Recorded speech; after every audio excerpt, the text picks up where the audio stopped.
Hi every one, this is one SEBI academy. இன்னைக்கு நம்ம Dinamani news பேப்பரில் இருக்கக்கூடிய கரண்ட் அஃபேர்ஸ் பார்க்கலாம். ஸோ ஃபர்ஸ்ட் பார்த்தீங்கன்னா, மக்களவை தொகுதிகள் 543 நீட்டிக்க வேண்டும்.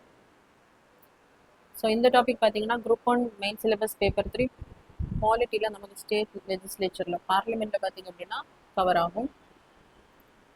ஸோ நமக்கு முன்னாடி பார்த்தீங்கன்னா வருஷத்துக்கு ஒரு, அதாவது 10 இயர்ஸுக்கு ஒரு தடவை சென்சஸ் எடுத்து தான் என்ன பண்ணுவாங்க அப்படின்னா, அந்த தொகுதி வரையறை வந்து பண்ணுவாங்க. ஸோ அதாவது 1952ஆம் ஆண்டு, 62, அதுக்கப்புறமா 71ஆம் ஆண்டு, அதுக்கப்புறமா 2002 தான் டீலிமிட்டேஷன் கமிஷன் வந்து போட்டிருப்பாங்க.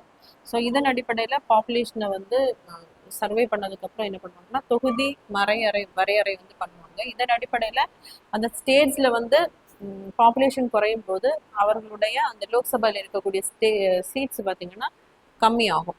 ஸோ நமக்கு வந்து இந்திரா காந்தி அம்மையார் பார்த்தீங்கன்னா அந்த டைமில் அந்த பாப்புலேஷனை வந்து குறைப்பதற்காக நிறைய திட்டங்கள் வந்து கொண்டு வந்திருப்பாங்க. அதன் அடிப்படையில் சவுத்தில் பார்த்தீங்க அப்படின்னா பாப்புலேஷனை வந்து சீரியஸாகவே அந்த பிளான் பண்ணி என்ன பண்ணியிருப்பாங்க அப்படின்னா குறையப்பட்டிருக்கும். ஸோ நார்த் இந்தியாவில் வந்து அது வந்து குறைஞ்சிருக்காது. ஸோ மறுபடியும் அந்த பாப்புலேஷன் அடிப்படையில் தொகுதி வரையறை பண்ணும்போது என்ன பண்ணோம் அப்படின்னா, சவுத் இந்தியன் ரெப்ரஸன்டேஷன் லோக்சபாவில் வந்து கம்மியாகும், அதுவே நார்த் இந்தியாவுக்கு வந்து அதிகமாக இருக்கும். ஸோ அதனால 1971ஆம் ஆண்டு எடுத்த அந்த சென்சஸ் அடிப்படையில் பார்த்தீங்க அப்படின்னா 42வது கான்ஸ்டியூஷன் அமெண்ட்மெண்ட் 1976ல், அதாவது இந்த பாப்புலேஷன் சென்சஸ் அடிப்படையில் கொண்டு வந்த இந்த 543 இடங்கள் வந்து 25 ஆண்டுகள் ஸோ அப்படியே தான் இருக்கும் அப்படிங்கிறத 42வது சட்டத்திட்டத்தில் வந்து கொண்டு வந்திருப்பாங்க. ஸோ அதுக்கப்புறமா 25 இயர்ஸ் ஆனதுக்கப்புறம் மறுபடியும் பார்த்தீங்க அப்படின்னா நமக்கு 84th கான்ஸ்டியூஷனல் அமெண்ட்மெண்ட் 2001. ஸோ இதை மறுபடியும் கொண்டு வந்து என்ன பண்ணியிருப்பாங்க, 25 இயர்ஸ் 2026 வரைக்கும் எக்ஸ்டெண்ட் பண்ணியிருப்பாங்க. ஸோ எதுக்காக அப்படின்னா, சதர்ன் ஸ்டேட்ஸ் வந்து அந்த ஃபேமிலி பிளானிங் ப்ரோக்ராமை கரெக்டாக இம்ப்ளிமெண்ட் பண்ணி பாப்புலேஷன் வந்து குறைச்சிருப்பாங்க. ஸோ அவங்களுடைய ரெப்ரஸன்டேஷன் என்ன ஆகும் அப்படின்னா குறையும். ஸோ அதுக்காக தான் அதை வந்து அப்படியே ஃப்ரீஸ் பண்ணியிருப்பாங்க. ஸோ தற்போது பார்த்தீங்க அப்படின்னா இதையே நம்மளுடைய ஸ்டேட் லெஜிஸ்லேச்சரில் வந்து பேரவையில் தீர்மானம் வந்து நிறைவேற்றி இருக்காங்க. அதாவது இனி இப்போ சென்சஸ் வந்து எடுத்துட்டு இருக்காங்க. ஸோ எடுத்துட்டு இருக்கும்போது மறுபடியும் அந்த தொகுதி வரையறை பண்ணும்போது நம்மளுடைய ரெப்ரஸன்டேஷன் குறையும். ஸோ அதை வந்து அப்படியே இன்னும் 543ஆகவே நீடிக்க வேண்டும் அப்படிங்கிற தீர்மானத்தை வந்து பாஸ் பண்ணிடுங்க. நீதிபதி யஷ்வந்த் வர்மா மீதான குற்றச்சாட்டுகள் நிரூபணம், நாடாளுமன்றத்தில் விசாரணை அறிக்கை தாக்கல். ஸோ இந்த topic group 1 main syllabus paper 3 பாலிட்டியில் பார்த்தீங்கன்னா சுப்ரீம் கோர்ட்டில், ஹை கோர்ட்டில் பார்த்தீங்க அப்படின்னா கவர் ஆகும். ஸோ நீதிபதி யஷ்வந்த் வர்மா, அதாவது ஆர்டிகிள் 217 ஹைகோர்ட் ஜட்ஜஸ்னுடைய அப்பாயின்மெண்ட் ரிமூவல் எல்லாம் சொல்லக்கூடியது பார்த்தீங்கன்னா ஆர்டிகிள் 217. ஸோ இதன் அடிப்படையில் ப்ரூவ்டு மிஸ்பிஹேவியர்,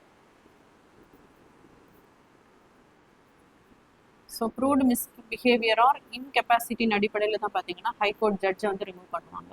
ஸோ ஆர்டிகிள் 218 வந்து என்ன சொல்லுது அப்படின்னா, எப்படி ஒரு சுப்ரீம் கோர்ட் ஜட்ஜை வந்து ரிமூவ் பண்ணுவாங்களோ அதே ப்ராசஸ் தான் என்ன பண்ணுவாங்கன்னா ஹைகோர்ட் ஜட்ஜஸுக்குமே அதே தான் ஃபாலோ பண்ணுவாங்க. ஸோ அந்த நம்மளுடைய ஒரிஜினல் கான்ஸ்டியூஷனில் பார்த்தீங்கன்னா சுப்ரீம் கோர்ட் ஜட்ஜஸ்னுடைய ரிமூவல் பற்றி சொல்லக்கூடிய ஆர்டிகிள் வந்து 124.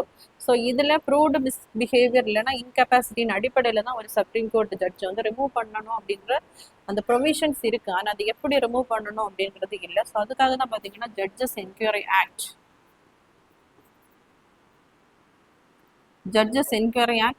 1968 வந்து கொண்டு வந்திருப்பாங்க. ஸோ அதன் அடிப்படையில் பார்த்தீங்க அப்படின்னா லோக்சபாயில் மற்றும் ராஜ்யசபாயில் இனிஷியேட் பண்ணார். லோக்சபாயில் இனிஷியேட் பண்ணோன்னா 100 மெம்பர்ஸ்னுடைய ஒப்புதல் வேணும், ராஜ்யசபாயிலனா 15 மெம்பர்ஸில். ஸோ இதை வந்து ப்ரிசைடிங் ஆஃபீஸர்கிட்ட சப்மிட் பண்ணுவாங்க. ஸோ அவங்க வந்து ஒப்புதல் கொடுத்தாங்க அப்படின்னா அதுக்கப்புறமா ஒரு 3 மெம்பர் கமிட்டி, இதில் பார்த்தீங்கன்னா சுப்ரீம் கோர்ட் ஜட்ஜ் இல்லைன்னா ஹைகோர்ட்டினுடைய chief justice, distinguished jurist, so இவங்க 3 பேரான ஒரு கமிட்டியை வந்து ஏற்படுத்துவாங்க. ஸோ அவங்க வந்து விசாரணை பண்ணதுக்கப்புறம் திரும்பவும் அதை அப்படியே ஆமாம் தப்பு பண்ணியிருக்காங்க அப்படின்னு அவங்க ரிப்போர்ட் கொடுத்தாங்கன்னா இதுக்கப்புறமா ஸ்பெஷல் மெஜாரிட்டி, அதாவது போத் ஹவுசஸில் total membership plus 2/3 majority,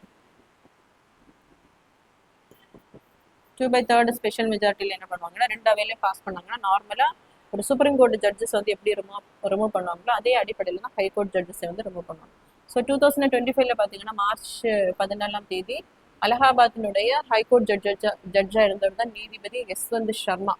so இவருக்கு மேலே அந்த கட்டுக்கட்டாக பணம் வந்து வீட்டில் வந்து கைப்பற்றப்பட்டிருக்கும் எரிந்த நிலையில். ஸோ அப்போது இவருடைய அந்த நடவடிக்கையின் அடிப்படையில் பார்த்தீங்கன்னா இந்த ப்ரூவ்டு மிஸ்பிஹேவியர் இன்கெப்பாசிட்டியின் அடிப்படையில் பாராளுமன்றத்தில் பார்த்தீங்க அப்படின்னா லோக்சபாவில் வந்து இனிஷியேட் பண்ணியிருப்பாங்க. இனிஷியேட் பண்ணி 3 மெம்பர் கமிட்டியும் போட்டிருப்பாங்க. ஸோ இவர் பார்த்தீங்க அப்படின்னா ஆல்ரெடி ரிசைன் பண்ணிட்டாரு. ஸோ முன்னாடியே ராஜினாமா பண்ணும்போது அவங்களுக்கு என்னென்ன பண பலன்கள் கிடைக்குமோ அதெல்லாம் கிடைக்கும். ஸோ இப்படி ரிமூவ் பண்ணாங்கன்னா அவங்களுக்கு வந்து கிடைக்காது.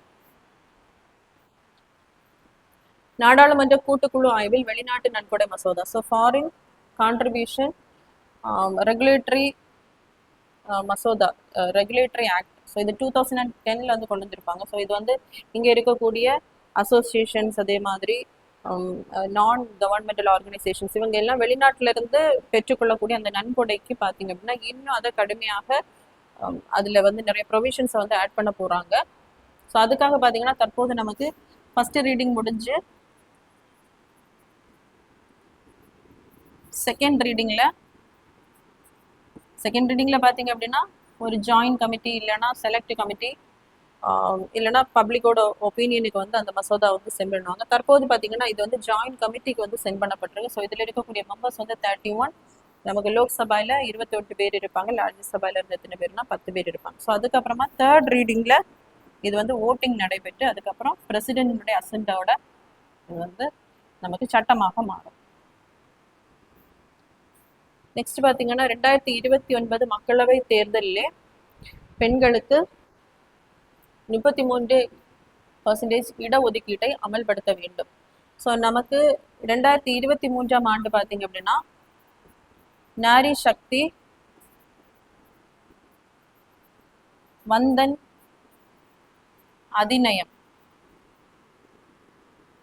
ஆக்ட் வந்து கொண்டு வந்திருப்பாங்க. ஸோ இதன் அடிப்படையில் 4 ஆர்டிக்கிளை பார்த்தீங்க அப்படின்னா நம்மளுடைய கான்ஸ்டியூஷன் வந்து அமெண்ட்மெண்ட் பண்ணியிருப்பாங்க. அதாவது ஆர்டிகல் 330A, 332A, அதுக்கப்புறமா 239AA, அடுத்ததா 334A. ஸோ இந்த 330A அடிப்படையில் பார்த்தீங்கன்னா பெண்களுக்கு வந்து லோக்சபாயில் 33%, இன்க்ளூடிங் அந்த SC ST ஹியூமன்ஸ் கொடுக்கறதும் சேர்த்து. இதில் பார்த்தீங்கன்னா ஸ்டேட் லெஜிஸ்லேட்டிவ் அசம்பிளி, இதில் பார்த்தீங்கன்னா டெல்லியில் இருக்கக்கூடிய லெஜிஸ்லேட்டிவ் அசம்பிளி. 334A பார்த்தீங்கன்னா இது வந்து 15 வருடத்திற்கு வந்து செல்லுபடி ஆகும். அடுத்ததா இன்னும் அதை எக்ஸ்டெண்ட் பண்ணோம் அப்படின்னா இதை வந்து அமெண்ட்மெண்ட் பண்ணி எக்ஸ்டெண்ட் பண்ணோம் அப்படின்னு சொல்லக்கூடியது ஆர்டிகல் 334A. ஸோ இதை தான் பார்த்தீங்க அப்படின்னா பெண்களுக்கு வந்து இதை வந்து 2029 வரக்கூடிய மக்களவை தேர்தலிலே வந்து இதை நடைமுறைப்படுத்த வேண்டும் அப்படிங்கிற அறிக்கை வந்து தரப்பட்டது. இளைஞர்கள் தினம் முதல்வர் வாழ்த்து. ஸோ நமக்கு இன்டர்நேஷனல் யூத் டே பார்த்தீங்கன்னா ஆகஸ்ட் 12ஆம் தேதி வந்து கொண்டாடப்படுகிறது. ஸோ இதுவே நமக்கு இந்தியன் நேஷனல் யூத் டே